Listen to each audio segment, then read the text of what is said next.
Assalamualaikum warahmatullahi wabarakatuh. Kita panjatkan puji syukur yang setinggi-tingginya kehadirat Allah Subhanahu wa Ta'ala yang mengizinkan kita, memanggil kita untuk bisa melaksanakan zikrullah ala kadarnya. Seperti biasa, kita akan lanjutkan dengan ta'lim ala kadarnya.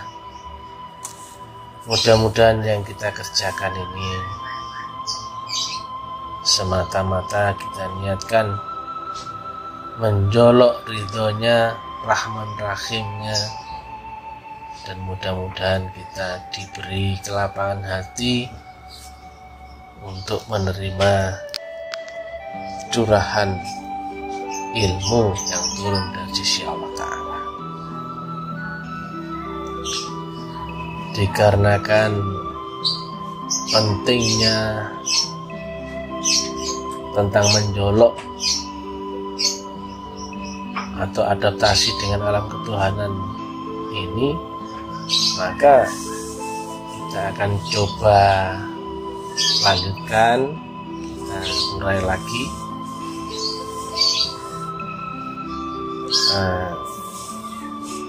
Dikarenakan rumus menang dunia atau akhirat kuncinya ada di sini, bahwa secara teori jika relatif menggandeng potensi yang mutlak, maka hukumnya pasti menang mutlak, seperti itu. Nah, bagaimana caranya untuk menggandeng potensi yang mutlak itu kan sulit. Yang mutlak saja sudah nggak terdefinisi, juga nggak terbatas, sementara kita di dimensi yang terbatas. Makanya kita coba urai dari berupa teori, kemudian rumus, dalil, kemudian hukum. Nah, coba kita crossing supaya ketemu benang merahnya. Harapannya kan dengan sudut pandang ilmiah kan supaya bisa kita tangkap sama-sama bagaimana metodologi rumus menang menyertakan potensi Allah Ta'ala.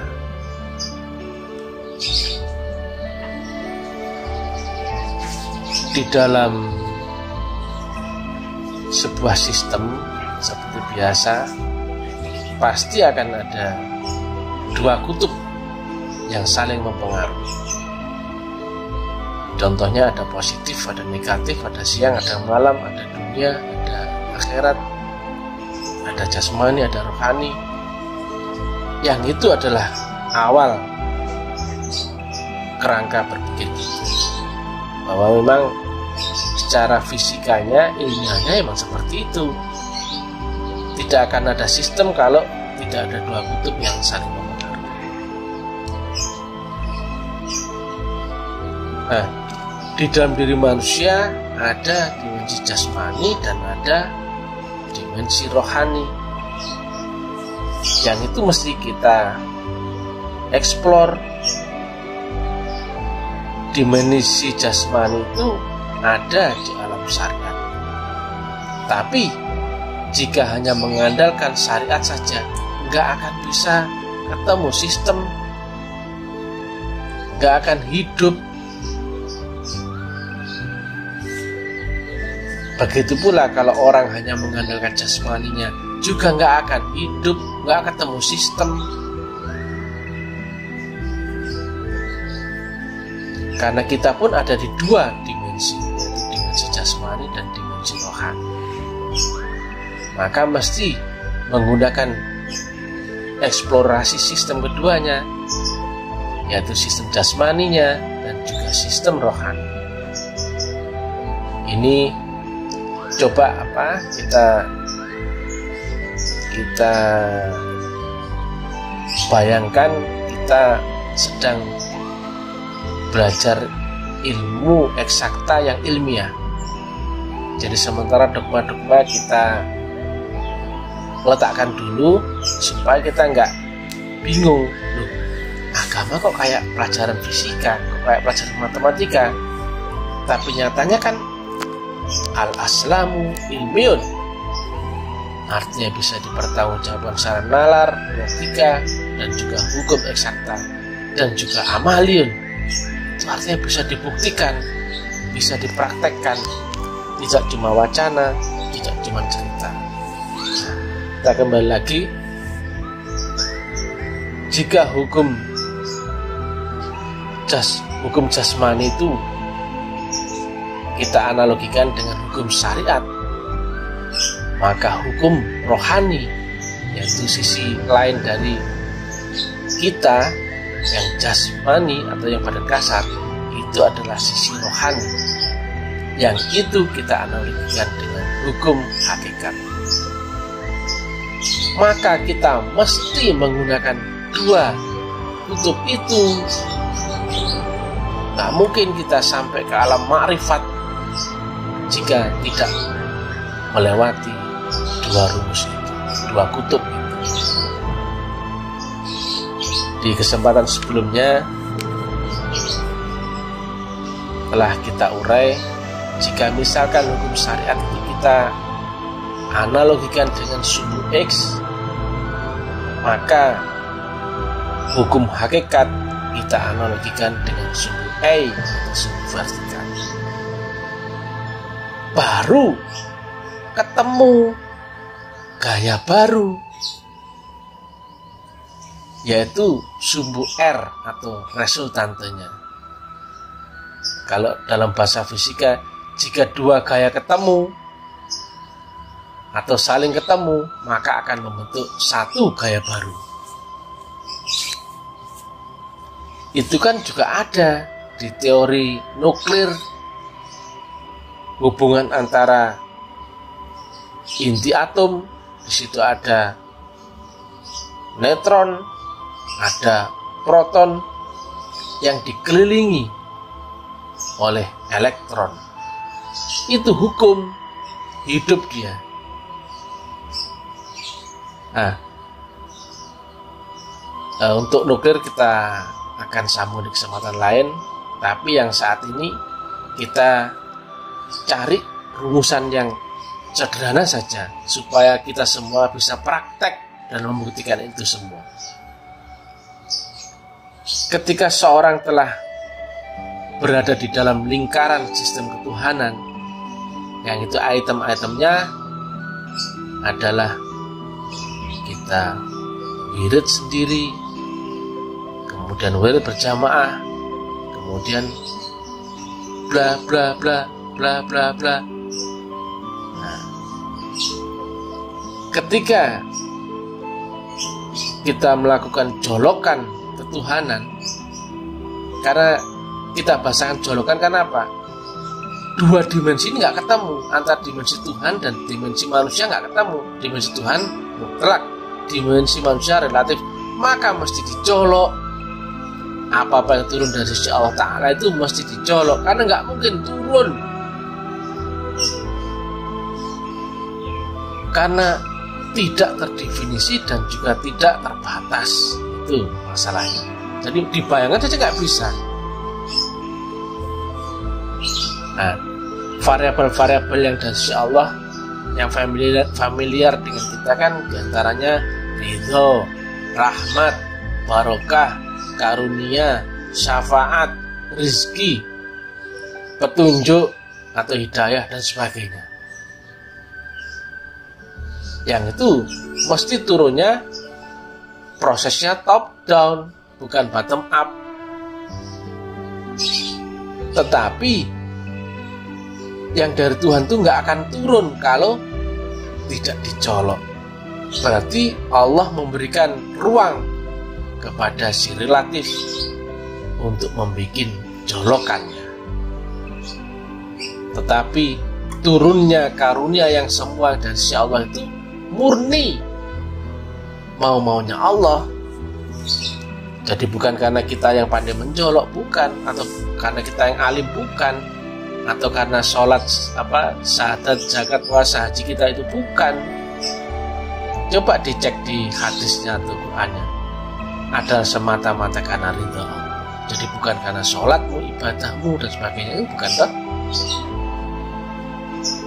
Nah, ini yang jarang dibahas orang. Bagaimana hubungan alam mutlak dan alam relatif itu bisa terjadi? Kalau kita mengandalkan wirid atau zikir sendiri, zikir jamaah ataupun khalwat, mungkin belum bisa ketemu karena mesti lengkap. Yang terakhir adalah kita merupakan bakti, menyertakan fisik misi ketuhanan. Itu yang tidak banyak dikupas, padahal itu kuncinya. Sedangkan yang sebelumnya itu, item sebelumnya itu adalah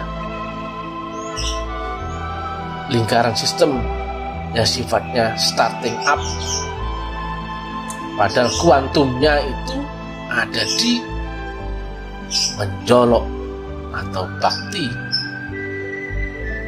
membawa misi ketuhanan.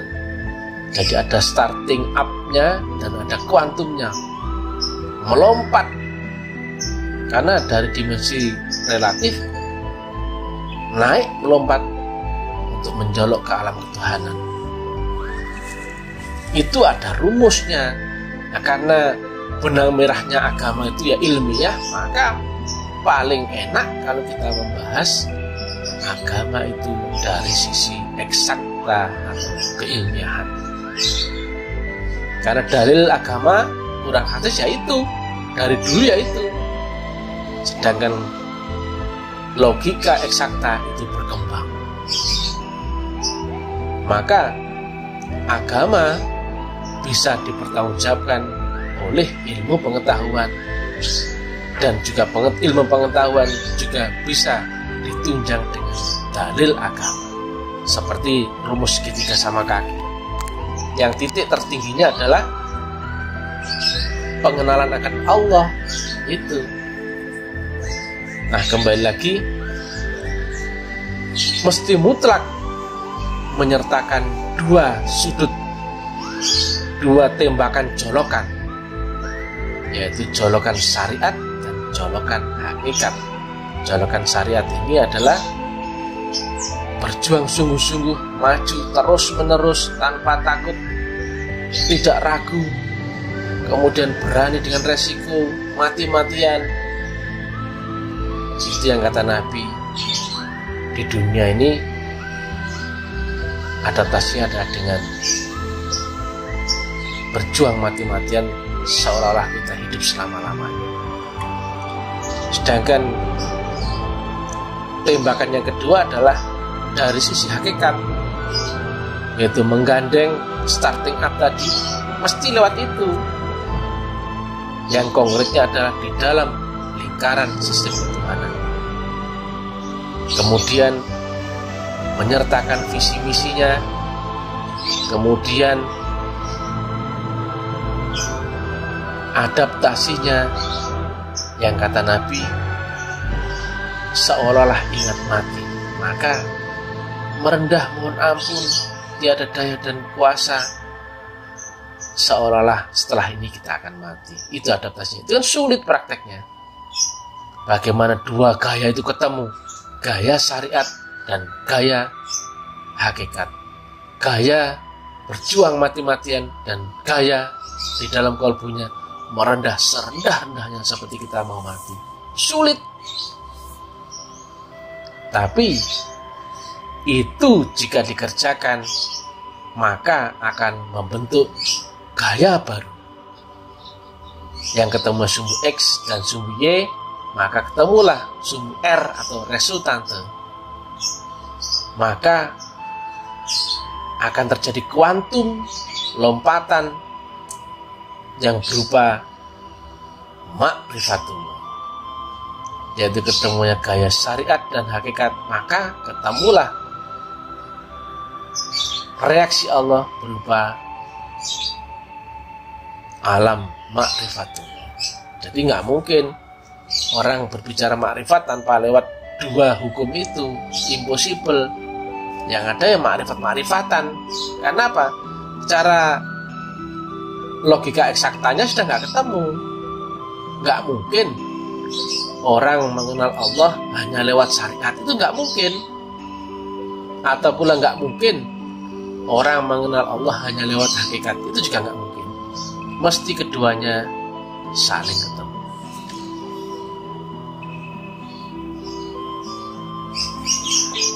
Nah, jolokan di dua gaya itu mesti terjadi. Nah, jika misalkan sumbu resultante itu adalah 45 derajat di tengah-tengah sumbu X yang mendatar dan sumbu Y yang vertikal, otomatis kan sumbunya 90 derajat. Maka resultante itu ada di tengah-tengahnya, yaitu 45 derajat. Nyatanya petunjuknya Nabi, jika menggunakan metodologi ini, artinya menggandeng atau berjamaah dengan potensi itu, maka realnya dari 0 derajat itu akan naik 27 derajat. Sedangkan 18 derajatnya itu adalah peluang kesalahan kita, perbaikan kita, godokan kita. Artinya menuju Allah itu nggak bisa benar, pasti berangkat dari kesalahan, ketidakmampuan. Nggak mungkin langsung benar, itu pasti. Maka nggak usah takut salah, asalkan niatnya baik-baik untuk Allah Ta'ala, semata-mata bakti. Maka yang salah itu akan dibenarkan dengan sendirinya. Dari sumbu X linear mendatar, kemudian akan ketemu resultantenya, yaitu di sumbu R, atau yang biasa disebut pahala. Itu adalah hukum reaksi Allah. Sedangkan di sumbu hakikat yang vertikal itu ada di dalam hati saluran. Maka rumus itu mestinya mutlak, mesti dipakai semua orang. Gak mungkin orang bersyariat saja untuk mengenal Allah, gak mungkin, gak bisa. Atau pula main hakikat saja tanpa lewat syariat juga gak bisa. Yang kata Nabi, kalau bersyariat saja tanpa hakikat jadi orang fasik, kalau berhakikat tanpa syariat jadi orang sindik. Itu ketemu. Maka rumus itu kalau di dalam sudut pandang kimia nuklir, ya itulah reaksi nuklir kalimatullah. Atau kuantum, lompatan, mulai dimensional, kemudian apa saja di situ melompat dia. Pada jolokan itu gak cuma satu, akan terus menerus. Coba dilihat di gambarnya posisi hubungannya antara neutron, proton sama elektron. Itu kan ada tuh, jelas tuh, bahwa neutron melingkari inti atom terus menerus yang membuat sebuah sistem. Gitu. Karena rahmat Tuhan yang dari atas itu, yang dari alam kemutlakan itu, yang ada di sumbu R itu resultante, itu nggak akan ada R kalau tidak ada sumbu A dan sumbu X. Itu masalahnya. Jadi menjolok sumbu R atau resultante itu mesti lewat sumbu Y dan sumbu X. Ketemu dua gaya itu, maka akan membentuk gaya baru atau resultante. Dahsyatnya lagi, Nabi sudah membaca itu sudah 14 abad yang lalu. Maka realnya dari sumbu R itu menjadi sumbu real, yang itu adalah 20 derajat dari titik nol atau gaya syariat kita. Maka peluang kesalahan itu adalah sebesar 18 derajat. Makanya jangan heran ada proses adaptasi antara hamba dengan Allah, juga antara murid dengan gurunya, yang itu adalah 18 derajat. Itu wajar. Makanya nggak ada yang ideal kalau belum melewati pra ideal. Nggak mungkin ada benar jika kita belum melewati kesalahan. Hukumnya manusia ya lemah, dhaif, hina, papa, dan sebagainya. Sedangkan Allah adalah zat yang maha sempurna. Maka nggak bisa kita menunggu baik, baru ini, baru itu. Nggak bisa. Baiknya itu nggak akan ketemu. Baik itu kan versi kita, bukan versi Allah Ta'ala. Maka sederhana saja, kita nggak usah takut salah, tapi jangan mencari salah. Maka niatkan bakti yang baik-baik untuk Allah Ta'ala. Maka urusan membuat kita baik, meluruskan kita yang bengkok, itu nanti turun dari karunia Rahman Rahimnya Allah Ta'ala. Demikian, karena sulitnya pembahasan ini, mungkin besok-besok kita akan sambung lagi. Mudah-mudahan manfaat. Assalamualaikum warahmatullahi wabarakatuh.